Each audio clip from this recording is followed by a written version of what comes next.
Hi everybody, I'm Allison. I have decorated trees for the last 11 or 12 years for the Festival of Trees, and we're going to just give you a quick look at how to do this so that it works well, you've got the right tree, and you're going to be absolutely fabulous with what you get done. Okay, so let's start about choosing a tree. I have to read this because I can't remember. Trees can be from 2 to 4 feet. We don't want to have really big ones because they're difficult to move, and people like small ones. They can either be flocked like this one or green. They have to be stable, and that's really important. This one's in a nice pot and it won't fall over. Always get a pre-lit one if possible, and if by chance you have a small one that's not lit, get a little tiny string of LED lights, as many as possible. The lights always go on first if you have to put the lights on. So choosing a theme and decorations, work with a color combination just as a theme. So this one's going to be red and white on a fluff tree, and you can have a theme like a wine tree or a country tree or something like that, animals. Even small trees look good with big decorations, and Carol and Peg will show you that in just a minute. Think about how to use the ribbon. That's really important. You can see here the ribbon is a big part of it. And you need to get all your tools and all your stuff ready, and here it is. Hi, I'm Carol, and I've been decorating trees for the foundation for 12 years now with Allison. And I just wanted to explain how we fluff these trees and we make sure they look as full as possible. So we always play around with the branches and keep pulling them out until they're just right. And also the themes. We've used many colors, and that's a good way to go. This is going to be red and white. We've used gold. You can do silver. We've done teal and brown to go with current decor, black and whites. In addition to that, we've made things look like country. You can do Disney. There's lots of themes. Just think of what you love, and that's the way you go. Hi, I'm Peggy. I'm the third person on this team for today.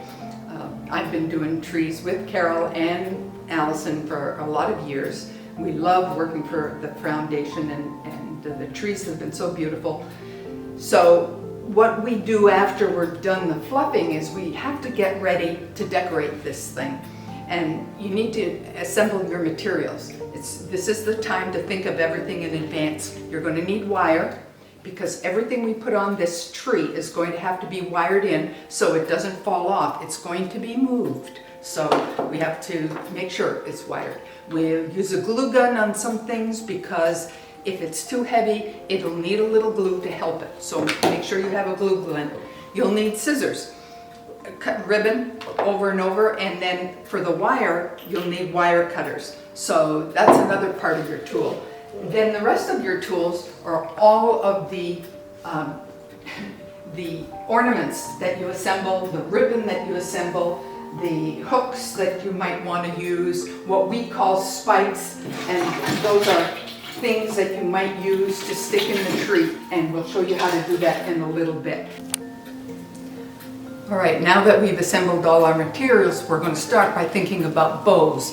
And bows are used in a variety of ways on the tree. They're obviously used for the topper, as you see here. That's a series of about 3 or 4 bows put together that we've done.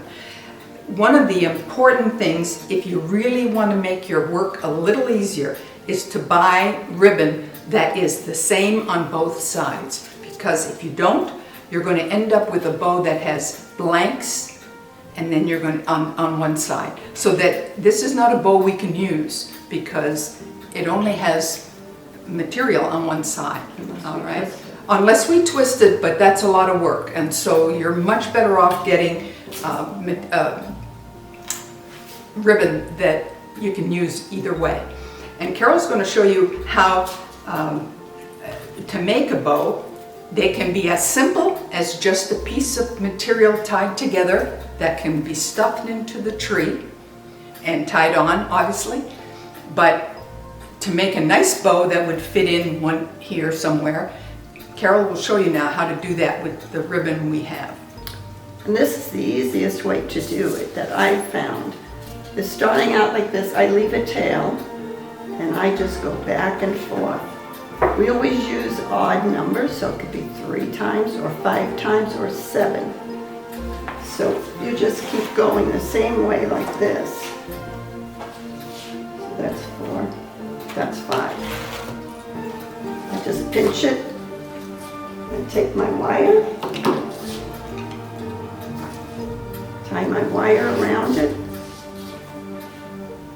twist the wire as best you can, as tight as you can.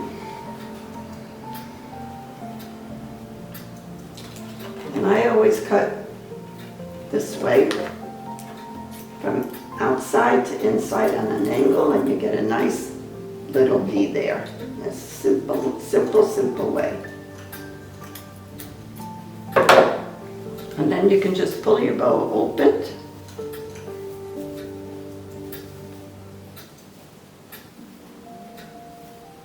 And this bow can tuck in anywhere in this tree. And then we would tie it on. Okay, so now we're going to do our topper. I've already pre-made these bows, and I've used the 2 different colors. I combined the 2 different colors to keep the theme. And we found these cute little picks that we thought would look really nice here.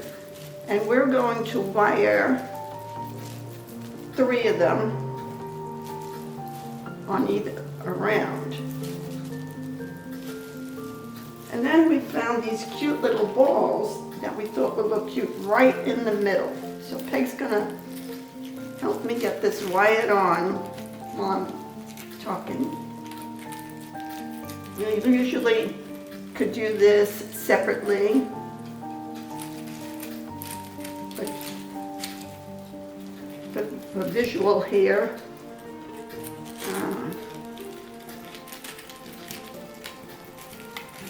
and then we'll fluff our bow back up around it. And we can see that putting a topper like this makes your tree look a lot bigger and taller. And we just re-fluff our bows. And then we'll step back and make sure it looks in good perspective with our tree. Okay, now I'm going to put on the ornaments. And even though it's a small tree, we'll still use large ornaments. They show up better. We find that we use little ones, nobody sees them. So you can use a few of the larger ones and some smaller ones, and we're mixing in whites and reds to make this tree a white and red tree. We will wire them on and try to tuck them in as best you can. When they hang out on the edges, they don't look so good. And we also will use all shatterproof ornaments because they do have to be moved, and they look just as beautiful as the glass, but they hold up better. So I'll use different shapes. And again, I'll tuck them in there and I'll twist them on so that they don't fall off. And we have many different shapes, and we'll see if we can use this long one up here. And when we get them all on, we look back and we say, maybe I don't like that one there, or maybe I want more of this one or that one, and then you just go ahead and change them. But we always step back and take a look. We try to keep odd numbers. If something's a focal point like this, we'll maybe want only 3 of those. Now we're going to put on ribbons, and this is a good, inexpensive way to fill your trees. And you can use 1 color, 2 colors, you can even put in 3. And there's different ways to put them on. You can, like we said earlier, just take it, fold it, wire it here, and you can just stick it in, and we call those little puffs. I'm going to take a piece I've already cut, and I've cut my little tails the way I showed you before. And we will, normally I put wire, and I wire it in, or you can hot glue that in. And then I'll poke it in between, and let my little tail hang out. This way, It gives it a nice, effective look. And you can place these in different places along the tree.